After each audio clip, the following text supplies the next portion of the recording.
Hi hello నమస్తే welcome to NTV. నేను మీ హారిక. జనరల్గా ఏజ్ పెరుగుతున్న కొద్దీ మనలో చాలామందికి చాలా కైండ్ ఆఫ్ హెల్త్ ప్రాబ్లమ్స్ వస్తూ ఉంటాయి. అది మెన్ కావచ్చు, ఉమెన్ కావచ్చు. ఇక మెన్ అయితే చాలామంది కొన్ని సిమ్టమ్స్ని నెగ్లెక్ట్ చేస్తూ ఉంటారు. అందులో మేజర్గా ఒక డిసీజ్ గురించి అయితే మాట్లాడరు, ఇన్సెక్యూర్ కూడా ఫీల్ అవుతారు.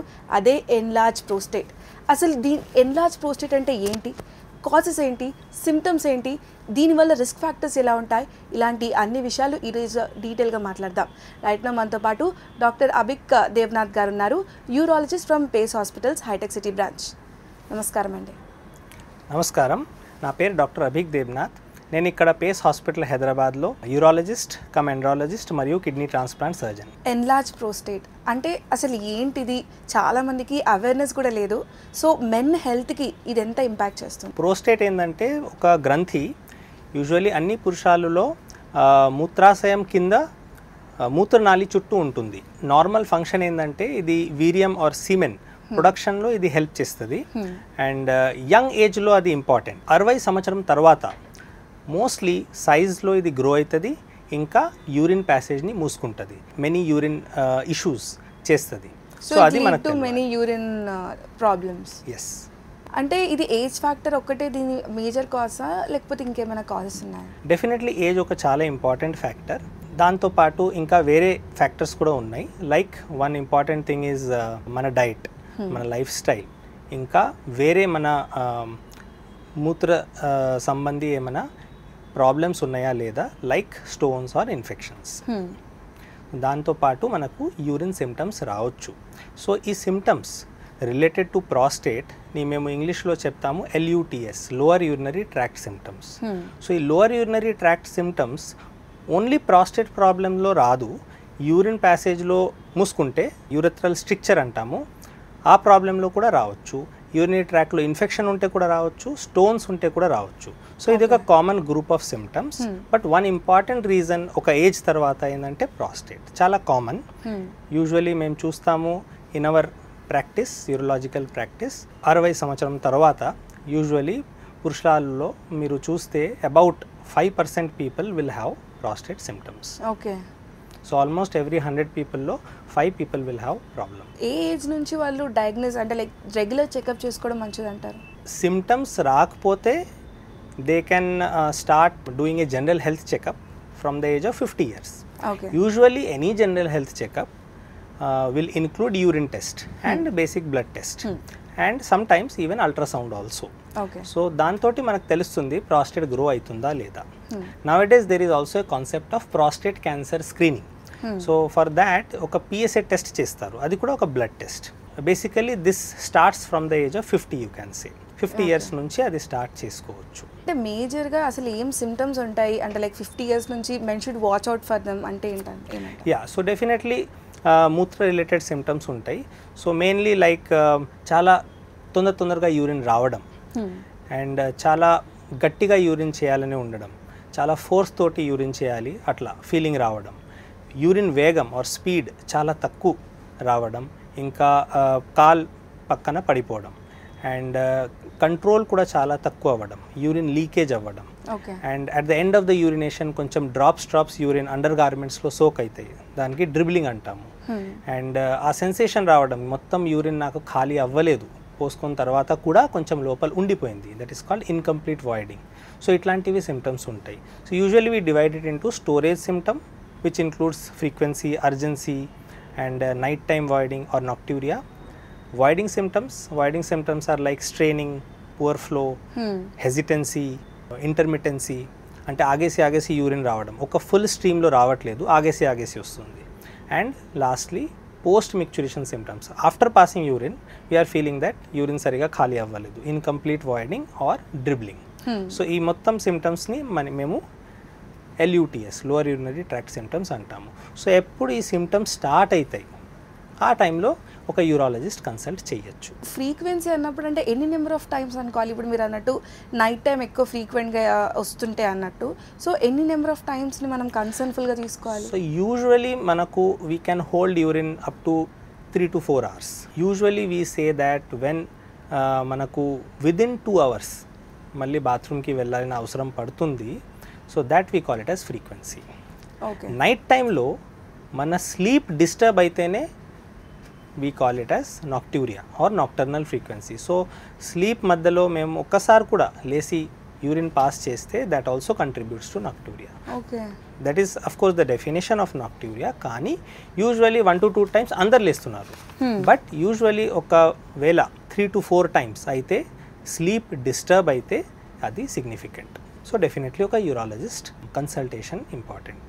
అంటే 50 years నుంచి ఈ సిమ్టమ్స్ కనిపిస్తాయా? యంగ్ ఏజ్లో వాళ్ళకు కూడా ఇలాంటి సిమ్టమ్స్ కనిపిస్తాయి? యంగ్ ఏజ్లో కూడా కనపడచ్చు, బట్ కారణం యూజువలీ వేరే ఉంటుంది. సో ప్రాస్టేట్ ఒక నార్మల్ గ్లాండ్, ఒక normal part of the body. So usually అది సైజ్లో గ్రో అవ్వడం అనేసి 60 years తర్వాత స్టార్ట్ అవుతుంది, బట్ అది ఒక పర్ఫెక్ట్ కట్ ఆఫ్ కాదు. యూజువలీ ఆ గ్రోత్ 40 years నుంచే స్టార్ట్ అవుతుంది and it grows till the end of life. Mostly చూస్తున్నాము 60 years తర్వాత తొందరగా గ్రో అవుతుంది కొంతమంది జెంట్స్లో. 50 years కన్నా తక్కువ ఏజ్లో ప్రాస్టేట్ సిమ్టమ్స్ వస్తుందంటే ఫెమిలియల్ టెండెన్సీ ఉండొచ్చు.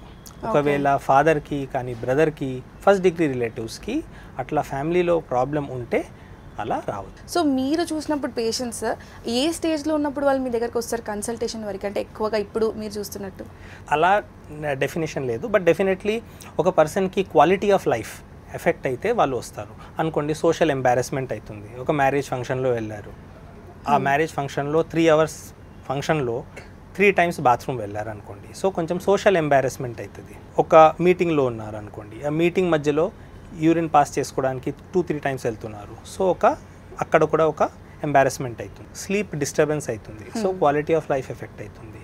సో అట్లాంటివి ఉంటేనే యూజువలీ డాక్టర్ కన్సల్టేషన్ తీసుకుంటారు. We have a score. ఈ సిమ్టమ్స్ నేను చెప్తున్నాను కదా, ఈ సిమ్టమ్స్కి మేము స్కేల్ చేయొచ్చు. ఓకే, ఎంత సిమ్టమ్స్ ఉన్నాయి, ఎంత సివియర్ ఉంది. దీనికోసం ఒక IPSS స్కోర్ ఉంది, international prostate symptom score, IPSS. ఇది వేరియస్ లాంగ్వేజెస్లో ట్రాన్స్లేషన్ ఆన్లైన్ అవైలబుల్ కూడా ఉంది. ఆ స్కోరింగ్ ప్రకారం మేము సిమ్టమ్స్కి రేట్ చేసుకోవచ్చు. సో 0 to 7 ఉంటే మైల్డ్ సిమ్టమ్, 8 to 19 ఉంటే మోడరేట్ సిమ్టమ్, 20 to 35 ఉంటే సివియర్ సిమ్టమ్స్ అట్లా. సో అది ఎట్లా చేస్తారు ఆ టెస్ట్ అనేది? అంటే లైక్ మీరు అన్నట్టు అది patient can do self. Patient it is like a questionnaire. అది ఒక questionnaire and patient can mark themselves or they can take the help of a doctor. చాలా మందికి దీని గురించి కూడా తెలియదు, అవేర్నెస్ కూడా చాలా తక్కువ ఉంటుంది. అండ్ ఒక సైకలాజికల్గా కూడా ఏదైనా ఎఫెక్ట్ అవుతుందా like when patient comes to you?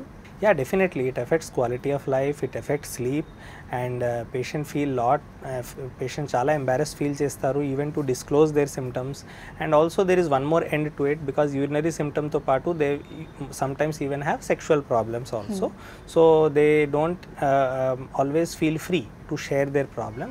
It is associated with it. Ante usually prostate perugute urine symptoms to paatu sexual symptoms kuda vastayi. Erectile dysfunction or ejaculatory dysfunction or sexual dysfunction in general ఇది వస్తుంది. It is a age related problem only, but both are associated, prostate issue and sexual issue. Male hormones అవన్నీ కూడా connection ఉంటుందా దీనికి? ఏజ్తో పాటు actually after 30 years with every passing year testosterone slowly decrease అవుతుంది. డైరెక్ట్గా మన దగ్గర రిలేషన్షిప్ లేదు. ఈ వాల్యూ టెస్టోస్టెరాన్ ఉంటేనే ప్రాస్టేట్ సిమ్టమ్స్ వస్తాయి, అట్లా ఏం రిలేషన్ లేదు. But it is just that కొన్ని స్టడీస్లో చూపించారు టెస్టోస్టెరాన్ ఇంకా ఈస్ట్రోజన్ మన బాడీలో 2 chemicals ఉంటాయి. సో ఈ కెమికల్ బ్యాలెన్స్ పోతే యూజువలీ ప్రాస్టేట్ రిలేటెడ్ సిమ్టమ్స్ రావచ్చు, ప్రాస్టేట్ ఎన్లార్జ్మెంట్ కూడా అవ్వచ్చు. ఒక కారణం ఇది, కెమికల్ ఇంబ్యాలెన్స్ ఉంటే ప్రాస్టేట్ ఎన్లార్జ్మెంట్ మోస్ట్ లైక్లీ అవుతుంది అని. సో లైఫ్ స్టైల్ డైట్ ఏ ఏజ్ నుంచి మెయింటైన్ చేస్తే, ఎలాంటివి మెయింటైన్ చేస్తే it would be helpful in slower progression అంటారు? So definitely our lifestyle has changed in the modern times. So mostly we consume more of processed food, junk food and less of fresh fruits and vegetables. So all this has led to increase or rise in the benign prostatic hyperplasia. BPH ante benign prostatic hyperplasia. Incidence anedi over the years it has increased. Mundu 1990s to 2000s lo it was very less. It was about 1%. If we see in 60 to 70 years it was hardly about 1 to 2 maximum 3 to 5%, but now it has gone up to about 5 to 10%. So ఇది increase ఎందుకు అయింది? This is because of our modern lifestyle. So most important ఏంటంటే what we need to know is central obesity, body weight ఎక్కువ ఉంటే, ఇంకా fatty liver disease ఉంటే, so బాడీలో basically fat content ఎక్కువ ఉంటే ప్రాస్టేట్ రిలేటెడ్ సిమ్టమ్స్ మనకు వస్తుంది. ఇంకా ప్రాస్టేట్ ఎన్లార్జ్మెంట్కి ఇది ఒక కారణం. Okay. So fatty liver disease ఇంకా సెంట్రల్ ఒబెసిటీ ఉంటే that is one of the reason for benign prostatic hyperplasia. అది ఒకటి. Secondly there are some irritants like spicy food, tea, coffee which contains caffeine. So they cause irritation in the urine. చాలా మందికి తెలియదు caffeine వల్ల they think it is giving positive, అంటే ఎక్కువ boost వస్తుంది like అనుకుంటారు. యాక్చువల్లీ యంగ్ ఏజ్లో it's fine, it doesn't matter. But after 50 to 60 years చాలా ఎక్కువ టీ, కాఫీ తాగితే చాలా ఫ్రీక్వెంట్గా యూరినేషన్ వస్తుంది. అండ్ బికాస్ ప్రాస్టేట్ కూడా ఎన్లార్జ్ అవుతుంది, ఈ సిమ్టమ్స్ ఆ టైంలో చాలా ఎక్కువ సిగ్నిఫికెంట్ అవుతుంది. మేబీ ఎవ్రీ హాఫ్ అన్ అవర్లో యూరిన్ వస్తుంది. So they may not know that if they just cut down the coffee maybe it could help. That is one thing. Finally, even water intake. So చాలా మంది చెప్తారు water చాలా తాగండి, but అది ఒక perfect formula కాదు. With age మనకు అది కూడా కంట్రోల్ చేయాలి. So for prostate symptoms also water consumption should be moderate, not very high. లో వాటర్ ఇంటేక్ అందరికీ తెలుసు, అది బాగా అంటే ఇట్స్ నాట్ గుడ్, అది బాగాలేదు. బట్ చాలా హై వాటర్ ఇంటేక్ కూడా ఫ్రీక్వెంట్గా మనకు యూరినేషన్ వస్తుంది. సో చాలా హై వాటర్ ఇంటేక్ చేయకూడదు. ఎస్పెషల్లీ ఆఫ్టర్ 60 years మనకు వాటర్ డిమాండ్ బాడీలో ఎక్కువ ఉండదు. Hardly need 1.5 to 2 liters of water. So అంతనే మనకు తాగాలి. And that to we should consume before evening. So before 5 PM if you consume maximum amount of water, and after 5 to 6 PM water consumption చాలా తగ్గించేస్తే urine symptoms నైట్లో ఎక్కువ రాదు, sleep disturb అవ్వదు. So quality of life will improve. Water intake in moderation, tea, coffee to decrease, alcohol intake కూడా it should come down, smoking also we should avoid. All these are irritants అనమాట. And to decrease body weight we can do exercise, regular physical exercise, consume less of spicy food and consume less of fatty and junk food, consume more of fresh fruits and vegetables. All this helps. ఇవి regular సిమ్టమ్సే కదా, అంత difference అంటే like అంత impact అవ్వట్లేదు లైఫ్ని అని అనుకున్న వాళ్ళు సివియారిటీ ఎక్కడి వరకు వెళ్ళొచ్చు? సో అది సిమ్టమ్ స్కోర్ ప్రకారం. IPSS సిమ్టమ్ స్కోర్లో ఒకవేళ ముందు మైల్డ్ సిమ్టమ్స్ ఉండే, ఇప్పుడు మోడరేట్ సిమ్టమ్ అయిందనుకోండి over the last 3 months, then definitely అది ఇంపార్టెంట్, అది సిగ్నిఫికెంట్. సో రీసెంట్ ఏదైనా చేంజ్ అయింది, సిమ్టమ్ సడన్లీ సివియర్ అయింది, అది ఇంపార్టెంట్. అది ఒకటి. Secondly there are some other కొన్ని వేరే లక్షణాలు కూడా ఉన్నాయి. ఫర్ ఎగ్జాంపుల్ మూత్రములో రక్త రావడం, దట్ ఈస్ కొంచెం dangerous. So that we need to look for. It may not be anything else, it may be just because of prostate పెరుగుతుంది కాబట్టి యూరిన్లో రక్తం వస్తుంది, but we need to test and rule out other things like we need to rule out infection, stone, cancer or other medical causes. Slowly prostate పెరిగితే it can even cause back pressure and kidney failure chances కూడా ఉంటాయి కొంతమందికి. We should always ask for some symptoms like urine leakage ఎక్కువ అవుతుందా లేదా, కాళ్ళ వాపు వస్తుందా లేదా, అంటే బాడీలో ఫ్లూయిడ్ ఎక్కువ, వాటర్ ఎక్కువ రిటైన్ అవుతుందా లేదా, those things we need to ask. Apart from that prostate నిజంగానే సైజ్లో పెరుగుతుందా లేదా ఒక డాక్టర్ ఎగ్జామిన్ చేసి చూడగలుగుతారు. మోస్ట్లీ రెక్టంలో ఒక ఫింగర్ పెట్టి జెంటల్గా మేము ప్రాస్టేట్ పాల్పేట్ చేసుకోవచ్చు. సో ప్రాస్టేట్ ఎంత సైజ్లో ఉంది మనకు తెలుస్తుంది. And there is a simple test also, ultrasound scan చేస్తే మనకు తెలుస్తుంది ప్రాస్టేట్ ఎగ్జాక్ట్లీ వాల్యూమ్ ఎంత. నార్మల్ వాల్యూమ్ ఆఫ్ ప్రాస్టేట్ అనేసి around 20 grams. So 25 to 30 grams ఉంటే usually we say prostate is starting to grow. Okay. So ఒకవేళ చాలా high volume prostate ఉంటే usually దాంతోపాటు సిమ్టమ్స్ రావడం ఛాన్సెస్ ఎక్కువ ఉంటుంది. Of course it is not directly related, some times small prostate ఉంటే కూడా సిమ్టమ్స్ ఎక్కువ ఉండొచ్చు, బట్ డెఫినెట్లీ ప్రాస్టేట్ తొందరగా సైజ్లో గ్రో అయితే కేర్ తీసుకోవడం బెటర్, ట్రీట్మెంట్ తీసుకోవడం బెటర్. అంటే ఇప్పుడు కిడ్నీ స్టోన్స్ కానీ అలాంటి రిలేటెడ్ ప్రాబ్లమ్స్ ఉంటాయా, ఎలాంటివి సివియర్గా ఇంపాక్ట్ అవుతుంటాయి? నేను చెప్పాను కదా, అది మన మూత్రనాళి చుట్టూ ఉంటుంది. సో అది సైజ్లో గ్రో అయితే లోపల కూడా గ్రో అవుతుంది, యూరిన్ ప్యాసేజ్ని స్లోలీ మూసుకుంటుంది. సో అలా మూసుకుంటే మూత్రాశయంలో యూజువల్లీ యూరిన్ ఉండిపోతుంది. ఉండిపోయి మూత్రాశయంలో ప్రెషర్ పెరుగుతుంది. ఆ ప్రెషర్ కిడ్నీకి ట్రాన్స్మిట్ అయితే స్లోలీ కిడ్నీలో కూడా స్వెల్లింగ్ స్టార్ట్ అవుతుంది. దీనికి మేము హైడ్రోయూరెట్రోనెఫ్రోసిస్ అంటాము.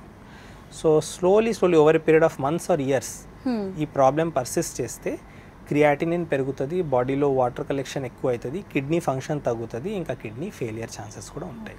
సో అంటే దీనికి మెడికేషన్ ఉంటుందా, సర్జరీ వరకు ఉంటుందా, how the treatment plan works? So ఒకవేళ ప్రాస్టేట్ సైజ్ చిన్నగా ఉంటే, ప్రాస్టేట్ సిమ్టమ్స్ స్కోర్లో మైల్డ్ సిమ్టమ్స్ ఉంటే, we can try conservative treatment also. So conservative treatment నేను మొత్తం మీకు చెప్పాను ఆల్రెడీ, మళ్ళీ ఒకసారి రిపీట్ చేస్తాను. So mainly exercise, lifestyle modification, water consumption in moderation, tea, coffee, spicy food, alcohol తక్కువ తీసుకోవడం, ఇంకా fresh fruit, vegetable, fibre food. So fresh fruit, vegetable ఇంకా ఫైబర్ ఫుడ్ ఎక్కువ తీసుకోవడం, all this will help.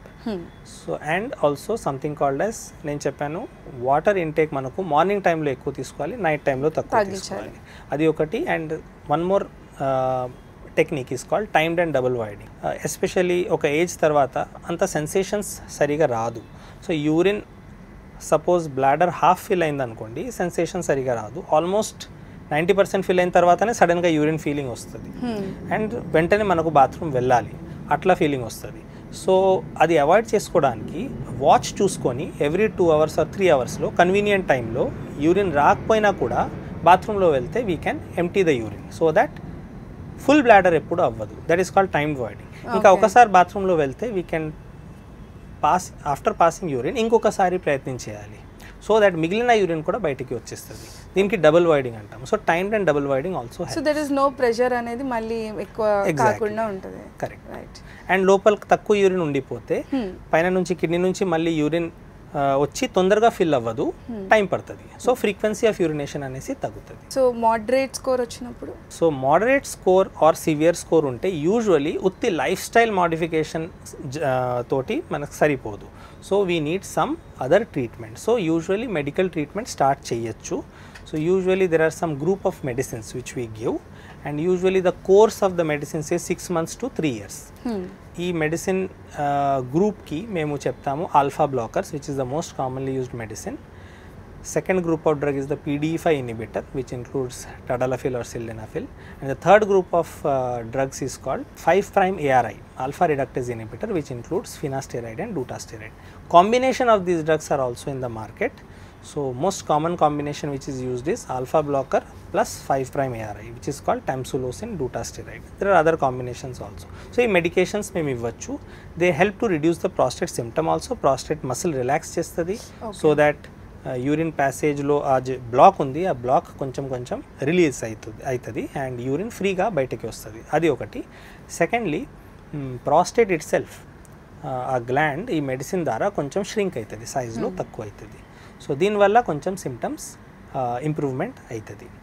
But of course ఇది permanent cure కాదు. We hope that medicines తీసుకుంటే ఎంతసేపు తీసుకుంటున్నామో ఇంకా ఆబ్వియస్లీ కొంచెం ష్రింక్ అయిన తర్వాత మేబీ ఆఫ్టర్ ఎఫెక్ట్ ఆల్సో కొంచెం ఉంటుంది. So it is a temporary relief maybe for a few years. But permanent relief కావాలంటే we need to do something about the prostate by means of surgery. So ఒకవేళ నిజంగానే ప్రాస్టేట్ చాలా పెద్దగా ఉంది, say for example more than 40 grams, and symptoms కూడా చాలా సివియర్గా ఉన్నాయి, మెడిసిన్స్తో కూడా సరిగా కంట్రోల్ కావట్లేదు, or we have some complication. For example as I said, kidney slowly swelling start అవుతుంది, స్టోన్ ఫార్మేషన్ అవుతుంది, యూరిన్లో రక్తం వస్తుంది, అట్లా ఒకవేళ ఉంటే we can't wait, we can't simply give medicines and wait. At that point we need to do surgery. Surgery ఏంటంటే usually gold standard ఇప్పుడు TURP, transurethral resection of prostate. Urethra అంటే యూరిన్ మూత్రదారి నుంచి ఒక కెమెరా పెట్టేసి ప్రాస్టేట్ ఎక్కడ urine passage black చేస్తుంది ఆ area trim చేసి తీసుకోవచ్చు. So that is called TURP. Enucleation can also be done, laser surgery can also be done. Other methods of surgery includes either laparoscopic way, robotic way or open way. We can core out the prostate. ఈ prostate ఎన్లార్జ్మెంట్కి prostate క్యాన్సర్కి difference ఏంటంటే severity can lead to that stage అండి. Long standing prostate hyperplasia అంటే BPH ఉంటే ఆ prostate లోపల కొన్ని ఏరియాస్లో ప్రాస్టేట్ క్యాన్సర్ కూడా డెవలప్ కావచ్చు. Direct relationship is not proven, but we have seen that patients ఎవర్కో చాలా సంవత్సరం ప్రాస్టేట్ ప్రాబ్లం ఉంది, అట్లాంటివి పేషెంట్స్కి యూజువలీ క్యాన్సర్ కూడా ఒక స్టేజ్ తర్వాత డెవలప్ కావచ్చు. But we need to understand that both are in different areas of the prostate. Prostate cancer peripheral ఏరియాలో ఉంటుంది, ప్రాస్టేట్ ఎన్లార్జ్మెంట్ ఆర్ BPH అనేది సెంట్రల్ పార్ట్ ఆఫ్ ద ప్రోస్టేట్లో ఉంటుంది, ట్రాన్సిషనల్ జోన్లో ఉంటుంది. సో డైరెక్ట్ రిలేషన్షిప్ అలా ఏం లేదు. సో సడన్గా ఏమైనా సిమ్టమ్స్ చేంజ్ ఉంటే, ఎస్పెషల్లీ ప్రాస్టేట్ క్యాన్సర్కి యూజువలీ మేము చెప్తాము, లో బ్యాక్ ఏక్ ఉంటే, పెల్విక్ పెయిన్ ఉంటే, యూరిన్లో రక్తం వస్తే, సడన్గా సిమ్టమ్స్ చేంజ్ అయితే, ఆర్ రెగ్యులర్ రొటీన్ బ్లడ్ టెస్ట్లో పిఎస్ఏ ఎలివేషన్ ఉంటే, పిఎస్ఏ టెస్ట్ 4 కన్నా ఎక్కువ ఉంటే, it is good to consult a urologist. Then we can proceed in the lines of evaluation. Evaluate చేసుకోవచ్చు, ప్రాస్టేట్ క్యాన్సర్ ఉందా లేదా అది చూసుకోవచ్చు. Examination followed by other test including biopsy. అంటే ముందుగా అంటే యంగర్ ఏజ్ వాళ్ళకి ఏమైనా వ్యాక్సినేషన్స్ అట్లా ఏమైనా ఉన్నాయా? అట్లా ఏం లేదు. Definitely there have been studies, even chemo prophylaxis కూడా ట్రై చేశారు by using medicines which is the 5' ARI only. So finasteride try చేసి చూశారు whether it effects, whether it decreases the incidence of cancer prostate, but అట్లా ఏం మనకు దొరకలేదు. So good lifestyle, again consumption of antioxidants, lycopenes, apparently it is said that ఇవి అన్నీ help చేస్తుంది to delay the occurrence of cancer prostate. But prostate related ఏదైనా సరే, either cancer prostate or benign prostatic enlargement or benign prostatic hyperplasia, ఇది ఒక age related process. Ground reality అదే. So with advanced age mostly ఇవి అన్నీ వస్తాయి. There is a risk of. So younger women అంటే like younger మెన్లో మేజర్గా prostatitis అని చూస్తుంటాము. సో అంటే అది ఈజ్ ద ఫస్ట్ స్టేజ్ అనొచ్చు. అంటే like is that any connection between enlarge prostate and? Yes, there is a connection. Prostate పెద్దగా ఉంటే ఆబ్వియస్లీ దాని లోపల ఇన్ఫెక్షన్ రావచ్చు. ఇన్ఫెక్షన్ ఇంకా వాపు ఉంటే దానికి ప్రాస్టేటైటిస్ అంటాము. సో యంగర్ ఏజ్ గ్రూప్లో ఎందుకు వస్తుంది? Most likely because of sexual infections, sexually transmitted infection వల్ల, ఇంకా HIV వల్ల, ఇంకా అర్లీ ఆన్సెట్ డయాబెటీస్ వల్ల యూజువల్లీ యంగర్ ఏజ్ గ్రూప్లో prostatitis symptoms. And lifestyle కూడా ఒక కాజ్ అంటే లైక్ యంగర్ మెన్లో? Lifestyle mostly I would say డయాబెటీస్తో రిలేషన్షిప్ ఉంది, బట్ యాజ్ సచ్ అలా ఏమైనా స్పెసిఫిక్ లైఫ్ స్టైల్ చేంజ్ లేదు which links with prostatitis. Okay, అంటే prostatitis వల్ల ఇన్ఫర్టిలిటీ అట్లాంటివి ఏమైనా కనెక్షన్ ఉందా? Definitely, because prostate పనియే యూజువలీ సీమన్ ఆర్ వీర్యం ఉత్పత్తికి అది దోహదం చేస్తుంది కాబట్టి, సో ఆబ్వియస్లీ దాని లోపల ఇన్ఫెక్షన్ ఉంటే sperm quality, sperm life span, ఇంకా స్పర్మ్ కౌంట్స్ ఇవన్నీ ఎఫెక్ట్ అవుతాయి. సో డెఫినెట్లీ ప్రాస్టటైటిస్ వల్ల ఫర్టిలిటీ ఎఫెక్ట్ అవుతుంది. ఓకే, సో ఇప్పుడు యంగర్ మెన్లో ఎంత కామన్ అయింది ఈ ప్రాస్టటైటిస్ అనేది? అంటే లైక్ మీ కేసెస్ మీరు చూస్తుంటారు. ప్రాస్టటైటిస్ 2 రకాలు ఉన్నాయి, acute prostatitis, chronic. So usually చాలా తక్కువ డ్యూరేషన్లో సడన్గా సివియర్గా సిమ్టమ్స్ వస్తే, అంటే ప్రాస్టేట్ లోపల వాపు ఉంటే, ఇన్ఫెక్షన్ వస్తే బ్యాక్టీరియాతో, సో యూజువల్లీ హై ఫీవర్ వస్తుంది, చిల్స్ వస్తుంది, ఇంకా అప్పుడప్పుడు హాస్పిటలైజేషన్ కూడా అవసరం పడుతుంది, ఐవి యాంటీబయాటిక్స్ ఇవ్వాలి, యూరిన్ ప్యాసేజ్లో క్యాథెటర్ లేకపోతే యూరినరీ డైవర్షన్ పైన ఒక సూపరాప్యూబిక్ క్యాథెటర్ కూడా పెట్టడానికి అవసరం పడుతుంది. ఇంకా ప్రాస్టేట్ లోపల చీమ ఉంటే స్కాన్లో అది ఒక నీడిల్ పెట్టి ఆస్పిరేట్ చేయడానికి కూడా అవసరం పడుతుంది. సో ఇవి అన్నీ మనకు చేసుకోవాలి అక్యూట్ ప్రాస్టటైటిస్ కోసం.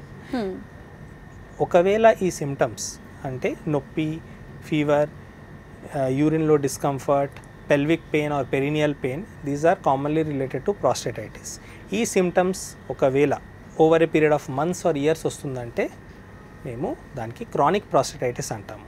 సో యూజువల్లీ క్రానిక్ ప్రాస్టటైటిస్కి long duration antibiotic, physiotherapy, other medicines like anti inflammatory agents, gabapentin ఇవన్నీ హెల్ప్ చేస్తాయి. సో అక్యూట్కి కానీ క్రోనిక్ కానీ లైక్ యంగర్ మెన్లో ఫస్ట్ వచ్చే వాళ్ళు చూడగలిగి అంటే లైక్ ఫస్ట్ ఫేస్ చేసే సిమ్టమ్ ఏముంటుంది? సో మూత్రములో మంట, ఇంకా lower abdominal, deep pelvic and perineal pain చాలా ఉంటుంది, నొప్పి చాలా ఉంటుంది. ఈవెన్ డ్యూరింగ్ ఇజాకులేషన్ చాలా డిస్కంఫర్ట్, ఇంకా నొప్పి ఉంటుంది. ఇంకా మూత్రములో లేకపోతే వీర్యంలో బ్లడ్ రావచ్చు. ఇంకా దాంతోపాటు అక్యూట్ ప్రాస్టటైటిస్ ఉంటే definitely fever, high fever with chills కూడా రావచ్చు. సో ఇట్స్ బెటర్ ఈ సిమ్టమ్స్ రాగానే కన్సల్టేషన్ తీసుకొని వెళ్ళడం ఇట్స్ బెటర్. Yeah, definitely. ఏదైనా యూరిన్ సిమ్టమ్స్ వస్తే especially which effects our quality of life, యూరిన్లో చాలా మంట, యూరిన్లో అప్పుడప్పుడు బ్లడ్ రావడం, చాలా నొప్పితో యూరిన్ రావడం, these are very tell signs of prostatitis. ఇట్లా ఉంటే it is immediately good to consult a urologist. Urine test చేసి స్కాన్ చేసి we need to prove and give accordingly treatment. అంటే ఈ ఎన్లార్జ్ ప్రోస్టేట్కి కానీ ఇలాంటి సిమ్టమ్స్ ఉన్న వాళ్ళు లైక్ సిమ్టమ్స్ ఉన్నా లేకపోయినా కూడా ఏ ఏజ్ నుంచి స్క్రీనింగ్ చేసుకోవడం మంచిది అంటారు? So prostate cancer screening usually global recommendation ఏంటంటే we can start at the age of 50 years. 50 yearsలో ఒక డాక్టర్ కన్సల్ట్ చేసి పిఎస్ఏ టెస్ట్ చేసుకోవచ్చు, ఒక యూరాలజిస్ట్ కన్సల్ట్ చేసి రెక్టల్ ఎగ్జామినేషన్ చేసుకోవచ్చు. ఇంకా of course symptom scoring also. But ఒకవేళ ఎవరికైనా ఫ్యామిలీ టెండెన్సీ ఉంటే of either prostate enlargement or family history of cancer ఉంటే ఈ ఏజ్ తక్కువ చేసుకోవచ్చు. It can be started at 40 to 45 years. So regular screening ఎన్ని మంత్స్? రెగ్యులర్ యాన్యువల్ స్క్రీనింగ్ అంటే every yearly we can do the screening. ఒకవేళ serial tests normal ఉంటే we can increase the duration also. Thank you so much doctor, it was nice talking to you. Thank you very much. చూసారు కదా, anything is always dependent on life style అనమాట. So మన life స్టైల్ని, డైట్ని కరెక్ట్గా control చేసుకుంటూ ఉంటే ఇలాంటి problems వచ్చినప్పుడు మెన్కి కూడా స్లో ప్రోగ్రెషన్ అవుతుంది అండ్ కొంచెం రిస్క్ ఫ్యాక్టర్స్ అనేవి కూడా తగ్గుతూ వస్తాయి. And always prevention is better than cure. ఇది వాళ్ళ ఏంటివి, మళ్ళీ కలుద్దాం.